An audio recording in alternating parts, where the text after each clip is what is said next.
Hello everyone, this is StrawberryShorty here with a recap and review of Wednesday, Episode 1. Wednesday's child is full of woe. So, when it comes to the Addams Family, basically I watched the original movie and Addams Family Values, its sequel. And I believe I watched the one live-action TV series, like not the original one, I think it was on like ABC Family, whatever it was called back then. That's pretty much it. I always enjoyed it well enough. I wasn't like a crazy super fan where I had to watch everything related to it, but I enjoyed them well enough. So when I first saw the previews for this, I was interested in watching it. I'm just getting around to doing so now, though. I immediately liked the girl that they cast as Wednesday. She really looks the part. And I just love the overall look of her. Like, I'm just really starting to realize how much I like Wednesday as a character. But, anyway, let's just jump right into the episode, because my notes that I wrote with this are, like, nearly a full page long.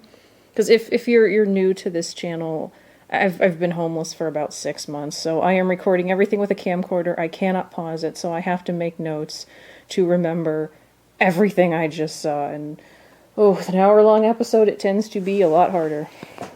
But yeah, anyway.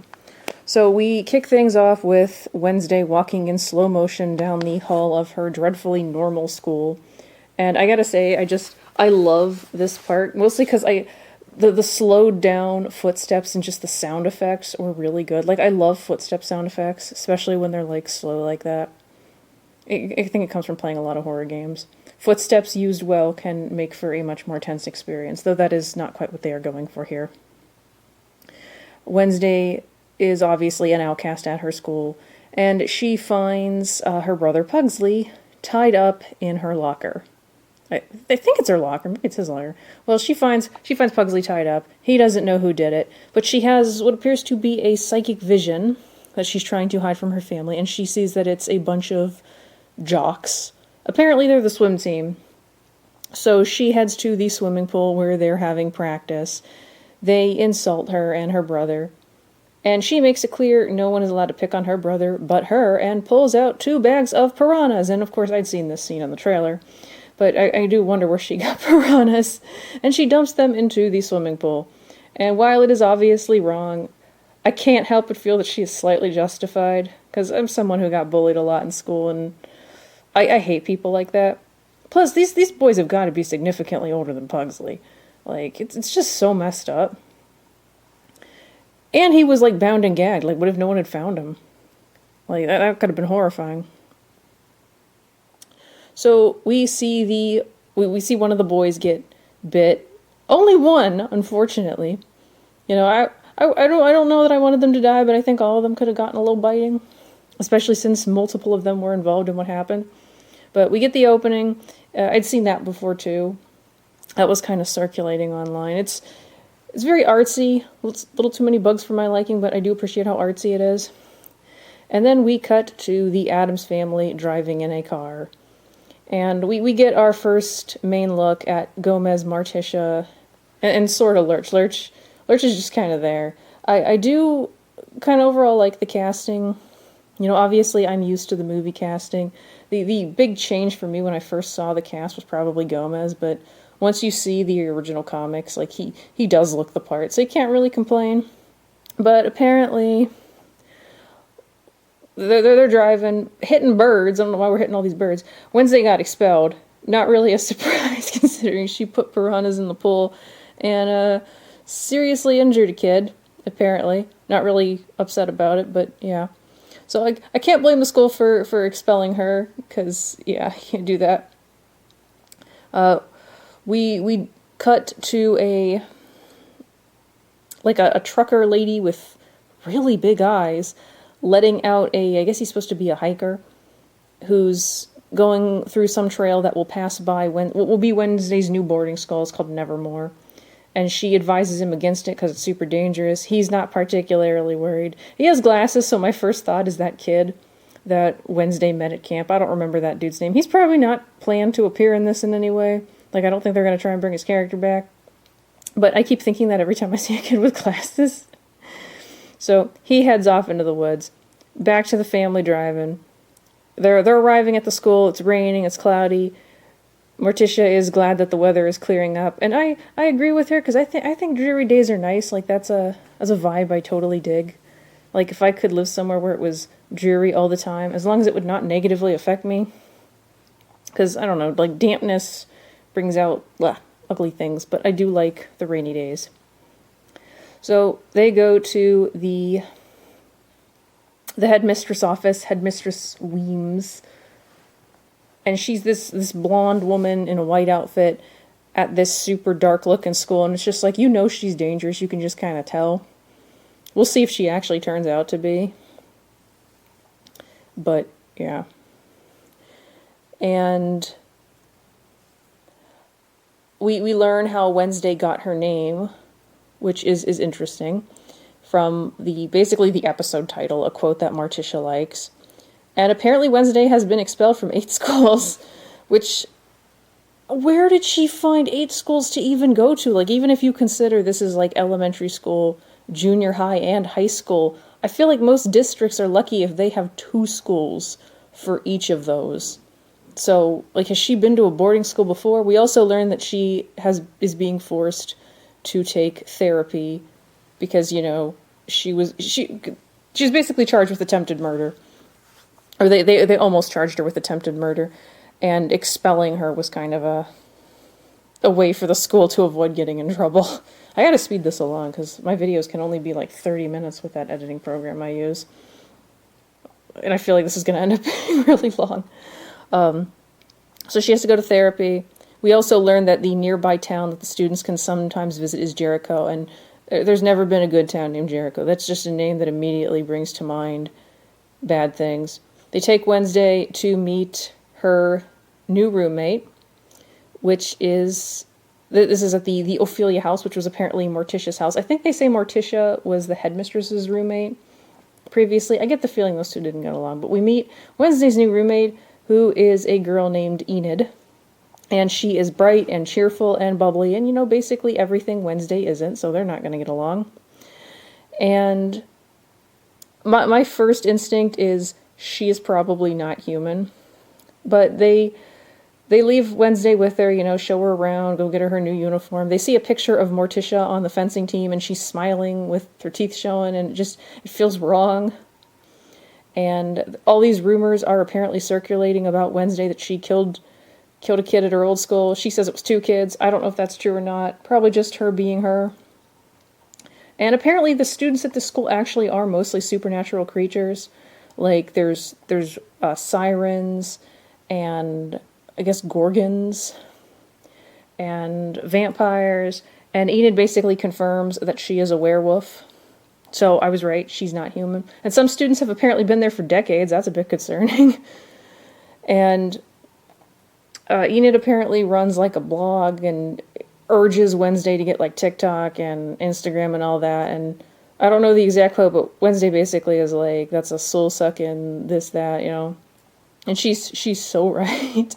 I see so much toxicity on Twitter. I see it a lot of places, but it's like especially bad on sites like Twitter. No offense if you use Twitter, just don't abuse the power. Wednesday gets her new uniform. It's black instead of blue for some reason. Like, did it just turn black when she put it on? I could almost kind of buy that. She goes out, meets with her parents. I'm honestly kind of surprised her parents aren't more understanding, like, especially, like, mostly her mother. Her father is pretty understanding, but the way Morticia always was in, like, the movies, you'd think she wouldn't be super concerned with what Wednesday did. Like, the expelling thing makes sense, and I can understand why they'd send her away because they're just out of schools, but her mom seems a lot more disapproving than I'd expect. Her and Wednesday clearly seem to have some issues, but she gives Wednesday a necklace that is their initials, like, it's a W for Wednesday one way, when you flip it, it's an M for Morticia, and she mentions it's made of obsidian, and I just feel like this is like Chekhov's necklace. This is going to be super important later. That's my prediction. They drive off. Gomez secretly puts Thing out to follow Wednesday and keep an eye on her. We flash back to the hiker, who is totally dead. Like, there'd been like a hint something had happened to him before, but it was possible, like it was just a fake out. But no, he's totally dead. Like, really, really dead. Like, parts everywhere, and they show us a lot of the parts, and it's pretty awful looking. This show's gonna shape up to be a lot more gory than I expected. And apparently this is a third murder. The sheriff has been investigating a series of murders that have been happening where bodies are just ripped apart, and he is certain it is connected to Nevermore Academy. And given what we know about the students, some of them being literal monsters, that's certainly very possible. We flash back to the room. I keep saying flashback, I don't want to say flashback, but we go to the room, and Wednesday is peeling off these colored things that Enid put on what looked like a stained glass window, but is apparently just a fancy looking window. Enid comes in and is ticked. I do think she should have at least asked first. She took them off her half of the room. And she's apparently writing a novel, and she demands silence, which I think is a little rude, but it's Wednesday. And I like that Wednesday is a writer, especially since I'm trying to be a writer as well. And she criticizes Enid's blog for the lack of punctuation, which I agree with. My sister is like this on Facebook, where she writes these posts that just have, like, no punctuation, no commas, no capitalization. Like, people, make your posts readable. She also despises the use of emojis, but is able to tell Enid what emojis she would think about her, which are mostly, like, murdery emojis. And she basically tries to kind of strong-arm Enid, but Enid is a werewolf. So, yeah. And like, basically puts her claws out and is, like, making it clear she's not going to be a pushover. Some plant lady shows up. I didn't catch her name. She's like the house mother. Her boots look like they have blood on them. That's a little suspicious. She gives Wednesday a black dahlia, which Wednesday actually appreciates, which is rare for her because it's her favorite unsolved murder. And it was inspired by Wednesday's personal statement on her application, which I want to know what her personal statement was. And we see Thing continuing to spy on Wednesday, which I've wondered this for a while. What is Thing? Like, does anyone in the Addams Family fandom know that? Do we know what Thing is? How Thing is a sentient hand? And we see Wednesday enter a fencing class where she challenges Bianca, who is giving a hard time to a student named Rowan. Bianca is a siren and apparently kind of like the queen bee of the school, which makes Wednesday challenge her.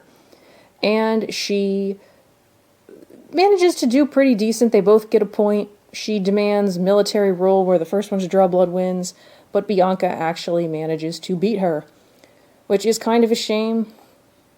Rowan, I think it's Rowan that's in the infirmary with Wednesday, is getting treated, and I think it is him that makes a comment on her being an outcast of outcasts. Yeah, it's him. Well, it is a kid with glasses that I believe is Rowan. And he makes that comment, like, oh, my parents told me I'd finally fit in here, but I never thought I'd be an outcast in a school full of outcasts. And as she leaves, she makes a comment about how no good deed goes unpunished. And it kind of makes me wonder, like how they were trying to portray that scene, because Bianca really didn't actually come across as a bully. Like, she didn't seem like she was a nice person. What's the heat got to kick on now? I'm gonna go turn that off. But, like, I feel like they were trying to make it seem like Bianca was bullying Rowan, but all she really said was that he should stop whining and, you know, actually train, which, while not nice, is not mean either. I have to freaking plug for this go. My camcorder's battery is acting up, so I have to keep it plugged into the charger. Hopefully the heat will kick off in like 2 seconds. It always chooses to kick on when I'm recording. Okay, where was I on this note? So, Wednesday walks outside, a gargoyle falls, nearly kills her. She is saved by someone tackling her out of the way. I think this is attempted murder. She talks awfully fast when she wakes up, which seems weird for her. Guy who saved her is named Xavier. I'm trying to remember if this is the artist we saw earlier, because when Enid was showing Wednesday around, she did point out an artist that Bianca used to date. I don't know if this is him, though. I'm having a lot of trouble with these male characters and remembering all of their names and who is supposed to be who.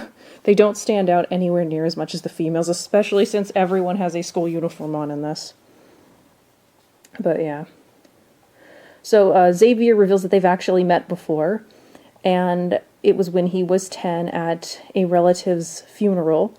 They decided to play hide and seek since they were bored. He decided to hide in the woman's casket, which is an odd choice. What 10-year-old does that?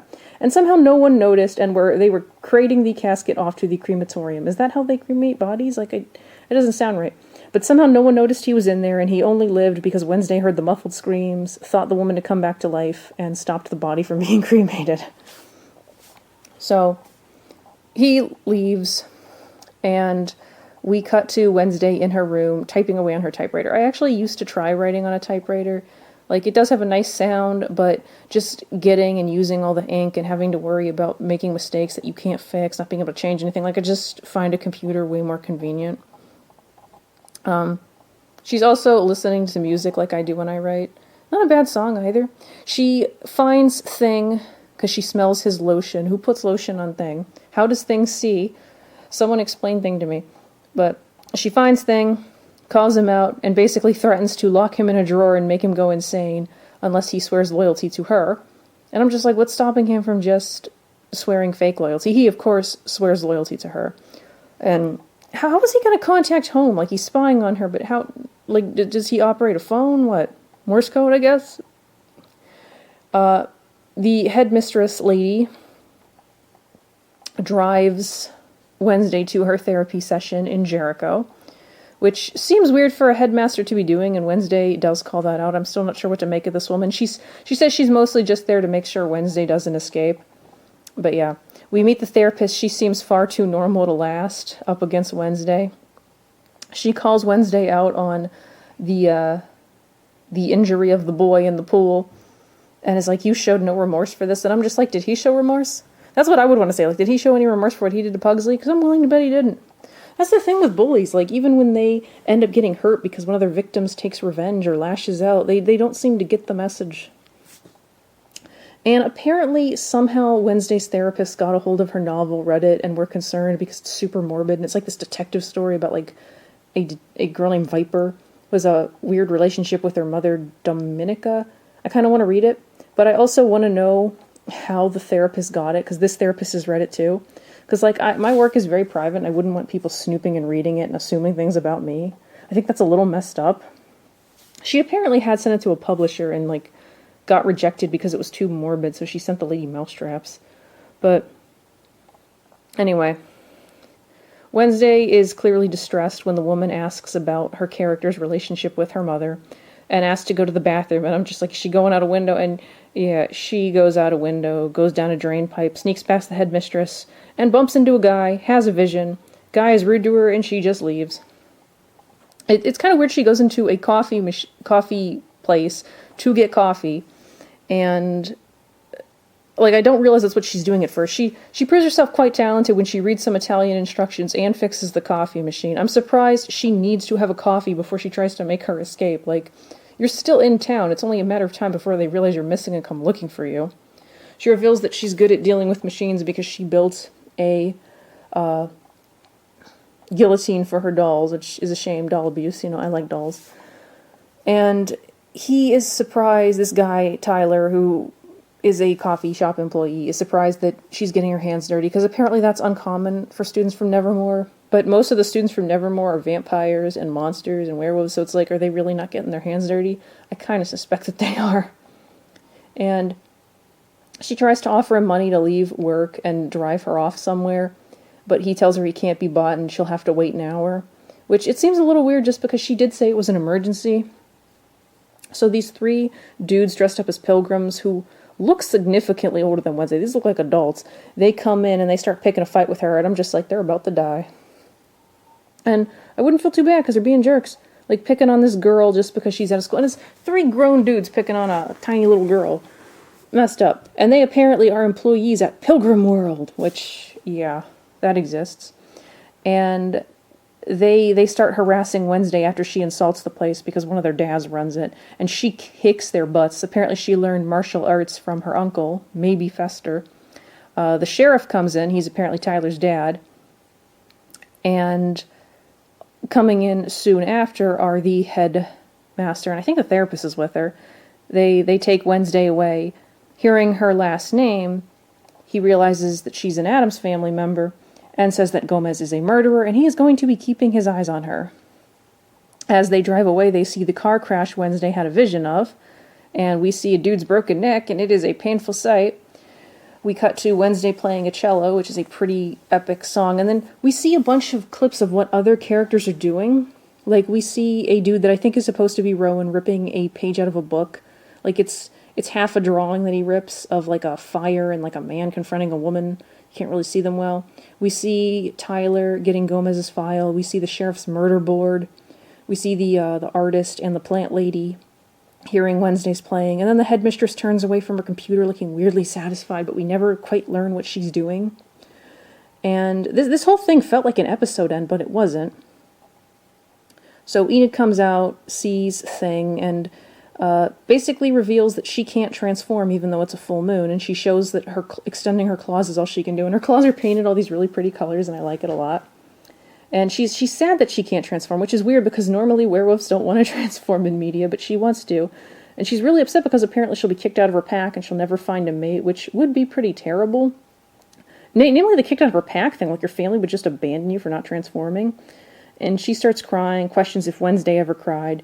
And Wednesday basically reveals this time when she was like 6. She's taking her pet scorpion Nero on a walk, which is super cute. I don't like bugs, but it's still kind of cute seeing her little 6-year-old Wednesday leading a scorpion on a leash. They walk past a ice cream place that says Nice Cream. A little funny. And then we have a scene straight out of Elf and Lead, where these boys restrain Wednesday and run over her scorpion with a bike, and I'm hoping that this scene will end with her getting bloody revenge, but it doesn't. She basically just learned crying doesn't fix anything, so she stopped crying after that. I still want her to get revenge on those boys. She asks Enid to teach her how to use her computer. Thing breaks into Tyler's room, is surprisingly agile as Tyler tries to beat him, and gets him to contact Wednesday, who makes plans to meet with him at the Harvest Festival, which attendance is apparently mandatory. Why is the school allowing all these dangerous kids who can transform and kill people at a fair? And the headmistress is there as well, keeping an eye on Wednesday. And I kind of want the headmistress and Wednesday to fight. Like, I want to see what the headmistress is made of and if she would win. Wednesday suddenly plays a carnival game, throws darts, and gets all the balloons. And it's like, no one wins at carnival games. What the heck? And some guy comes up and tries to make conversation with Wednesday. And I'm just like, who are you? Have we met you already? Because I can't remember, because all of the guys are blending together. And Wednesday wins a giant talking panda. No carnival prizes talk. And she pays the carnival employee to go give it to the headmistress, which distracts her just long enough for Wednesday to slip away because apparently she's terrible at her job. And the fireworks start because Tyler shows up right before this, and they make plans to meet after the fireworks are done. And apparently the fireworks are just started, even though the Harvest Festival has just begun. And Wednesday gets the file from Tyler and admits she's not used to people interacting with her. Then, as they go to the parking lot, we see these... I'm guessing it's supposed to be the dudes from the coffee shop. They come out with bats, apparently planning to beat this young girl to death just because she beat them up for harassing her. Like, what the heck? Like, you call her a monster. Like, look at yourselves. And it's like, are they going to die next? Like, because I kind of hope they do. They run. Wednesday sees Rowan running into the woods, or near the woods, and has another vision of a book, a bird, a flaming fountain, and Rowan seemingly being attacked. So she runs after him, I guess not wanting him to die. He seems to be having asthma, which again makes me think of the boy from camp. He's revealed to have psychic powers because when Wednesday tries to warn him that he's in danger, he says she's in danger and uses his powers to throw her up into the air and hold her against a tree. You know, beware the nice ones, I guess. And he shows her the drawing that he ripped and is like, that's you. And it's like, it looks nothing like her. You can't even see who that is.